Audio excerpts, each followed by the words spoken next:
പരിശുദ്ധ ഇസ്ലാമിൻ്റെ സംസ്കാരവും അതിൻ്റെ നയവും ഇവിടെ പ്രചരിപ്പിക്കുന്നതിനും നിലനിർത്തുന്നതിനും നാം അഹോരാത്രം പരിശ്രമിക്കണം.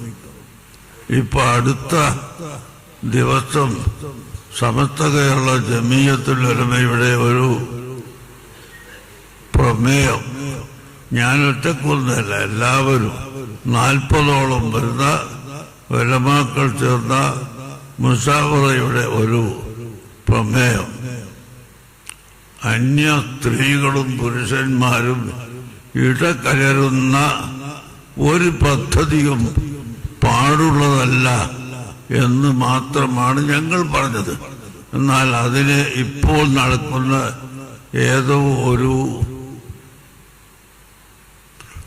വ്യായാമത്തിന്റെ പേരിലാണ് ഈ പറഞ്ഞതെന്ന് അർത്ഥം വെക്കുകയും എന്നിട്ട് അത് ഞാൻ സമസ്തയുടെ ജനറൽ സെക്രട്ടറി എന്ന നിലക്ക് എന്റെ പേരിൽ മാത്രം പ്രസ്താവനയാക്കി മാറ്റി. എന്നിട്ട് അതിന് അധികാരം പറയുന്ന കുറെ ഡോക്ടർമാർ, കുറെ വക്കീൽമാരും ജഡ്ജിമാരും അതുപോലെ അന്യമതത്തിൽപ്പെട്ട ചില ആളുകൾ ഇന്നും പറഞ്ഞതായി കേട്ട് നമുക്ക് പറയാനുള്ളത് ഇസ്ലാമിന്റെ നിയമം എന്താണ് വേണ്ടത് എന്ന് അത് ആലിമീങ്ങൾ പറയും. അത് ആലിമീങ്ങൾക്ക് വിട്ടുകൊടുക്കണം. മറ്റുള്ള മതക്കാർ അതിൽ കടന്നുകൂടി വന്നിട്ട് ഇസ്ലാമിന്റെ വിധി അത് നടപ്പാവൂല എന്ന് പറഞ്ഞ ഇന്നൊരാളെ പ്രസ്താവന കേട്ടു. അയാളുടെ പാർട്ടികൾ തന്നെ അയാൾ ജീവിക്കുന്ന ജില്ലയിൽ ഞാൻ പത്രം എടുത്തു നോക്കി, ഏരിയ സെക്രട്ടറിമാരെ തെരഞ്ഞെടുത്തിരിക്കുന്നു 18 പേരെ. ഈ 18ഉം പുരുഷന്മാരാ, ഒരൊറ്റ പെണ്ണിനെയും അവർക്ക് കിട്ടിയിട്ടില്ല. ഈ 18 എണ്ണവും പുരുഷന്മാരാണ്. എന്തേ അവിടെ പെണ്ണുങ്ങളെ പരിഗണിക്കാതിരുന്നത്? എന്താണ് അവിടെ ഒന്നും പെണ്ണുങ്ങളെ പരിഗണിക്കാത്തത്? ഞങ്ങൾ പറയുന്നതിനിങ്ങനെ കുതിര കയറാൻ വരണോ? ഞങ്ങളെ മതത്തിന്റെ വിധി ഞങ്ങൾ പറയുന്നത് മുസ്ലിമീങ്ങളോടാണ്. അതുകൊണ്ട് മറ്റുള്ള മതങ്ങളുമായി ബന്ധപ്പെടണ്ടെന്നും കൂടണ്ടെന്നൊന്നും ഞങ്ങൾ പറഞ്ഞിട്ടില്ലല്ലോ. ഞങ്ങൾ ഇസ്ലാമിന്റെ വിധി പറയുന്നത് അത് മുസ്ലിമീങ്ങളോടാണ്. നിസ്കാരത്തിൽ സ്ത്രീകൾ അവരുടെ ശരീരം മുഴുവൻ മറക്കണം എന്നൊരു വിധി ഞങ്ങൾ പറഞ്ഞാൽ അതിന് മറ്റൊരു മതക്കാരെ വന്നിട്ട അതെന്തിനാ മുഴുവൻ മറക്കണമെന്ന് പറയുന്നത് എന്ന് ചോദിച്ചാൽ ആ ചോദ്യത്തിന് വല്ല അർത്ഥമുണ്ടോ? ഞങ്ങളുടെ മതത്തിൽപ്പെട്ട ഇസ്ലാം മതത്തിന്റെ നിയമമാണ് അന്യപുരുഷന്മാരും സ്ത്രീകളും ഒരുമിച്ച് കൂടാൻ പാടില്ല എന്ന്. അത് ലോകമൊട്ടാകെ അംഗീകരിച്ചതല്ലേ. ബസ്സിൽ നിങ്ങൾ കണ്ടില്ലേ, സ്ത്രീകൾക്ക് പ്രത്യേക സീറ്റ്, പുരുഷന്മാർ നിൽക്കുകയാണെങ്കിൽ പോലും അവിടെ ഇരിക്കാൻ സമ്മതിക്കില്ല. കക്കൂസിൽ പോകുന്നിടത്ത് അവിടെ ലേഡീസ് അല്ല, അതിന് പ്രത്യേക സീറ്റ്. അങ്ങനെ എപ്പോഴത്തെ നോക്കിയാലും ലേഡീസിന് പ്രത്യേക സീറ്റ് ലോകമൊട്ടാകെ എഴുതി വെച്ചിട്ടുണ്ട്. എല്ലാ സ്ഥലത്തും അംഗീകരിച്ച് വരുന്നുണ്ട്. എന്താണത്?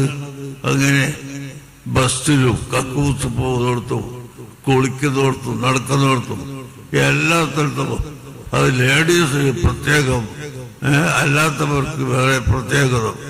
ഇങ്ങനെ എഴുതി വെച്ച് ലോകമൊട്ടാകെ നടന്നു വരുന്നതല്ലേ. അത് സ്ത്രീകളെ അടിച്ചമർത്താൻ വേണ്ടിയല്ല, അവരെ തരം താഴ്ത്താൻ വേണ്ടിയല്ല. ഇസ്ലാമിന്റെ മുമ്പ് സ്ത്രീകൾക്കില്ലാത്ത ഒരുപാട് നേട്ടങ്ങൾ ഇസ്ലാം അനുവദിച്ചു കൊടുത്തിട്ടുണ്ട്. ഇസ്ലാമിന്റെ മുമ്പ് സ്ത്രീകൾക്ക് സ്വത്ത് അവകാശം ഉണ്ടായിരുന്നില്ല. ഇസ്ലാം സ്ത്രീകൾക്ക് സ്വത്ത് അവകാശം കൊടുത്തില്ലേ? അപ്പൊ ഇസ്ലാം സ്ത്രീകളെ അടിച്ചമർത്തുകയല്ല. അതേ സമയത്ത് സ്വർണത്തിന്റെ മാല അലമാറിയിൽ വെച്ച് പൂട്ടി അതിന്റെ ഉള്ളിലൊരു പെട്ടി, അത് പെട്ടിയുടെ ഉള്ളിലൊരു പൊതി, ആ പൊതിയുടെ ഉള്ളിൽ വെച്ച് സൂക്ഷിച്ച സ്വർണത്തിന്റെ മാല വിൽക്കുന്ന കച്ചവടക്കാരൻ ഇങ്ങനെയെല്ലാം ഭദ്രമായി സൂക്ഷിച്ചിട്ട് ഇങ്ങോട്ടിറങ്ങിയപ്പോ അടുത്ത് ഒരു കച്ചവടക്കാരുണ്ട്. ഈ കരിങ്കല്ലിന്റെ അമ്മി, ഉരല് ഇതെല്ലാം വിൽക്കണ ഒരു ആ അമ്മിയൊക്കെ ഇവിടെ ഇങ്ങനെ റോട്ടുമലിട്ടിട്ടുണ്ട്.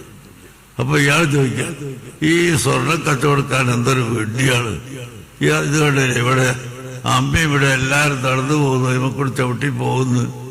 എന്നാൽ അതുപോലെ ഈ സ്വർണത്തിന്റെ മാലയും വെളിച്ചത്ത് വെച്ചൂടെ എന്ന് ചോദിച്ചാൽ അവന് ബുദ്ധി ശരിയില്ലാതെ അത് പറയാൻ പറ്റുള്ളൂ.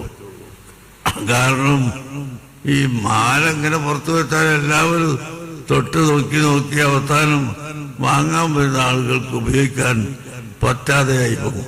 അല്ലെങ്കിൽ ആരെങ്കിലും കട്ടുകൊണ്ടുപോകും. കരികല്ലിന്റെ അമ്മയാണെങ്കിൽ കട്ടുകൊണ്ടുപോകും, അല്ലെങ്കിൽ ചവിട്ടിയാൽ കേട് വരുമോ? ഒന്നുമില്ല. അപ്പൊ അങ്ങനെ സ്ത്രീകളെ സംബന്ധിച്ചിടത്തോളം അവരുടെ പാതിവൃത്തിയും അവരുടെ സംരക്ഷണവും നിലനിൽക്കുന്നതിന് വേണ്ടിയാണ് ഇസ്ലാം പർദ സമ്പ്രദായം വെച്ചിട്ടുള്ളത്. അതിന് ഒരാളും എതിർത്തിട്ട് കാര്യമില്ല. ഉലമാവ് പറയേണ്ടത് ഉലമാവ് പറയുക തന്നെ ചെയ്യും. അതിന് മുസ്ലിം സമുദായം എപ്പോഴും അത് സ്വീകരിക്കാൻ ബാധ്യസ്ഥരാണ് എന്ന് ഞാൻ നിങ്ങളെ ഓർമ്മപ്പെടുത്തുകയാണ്.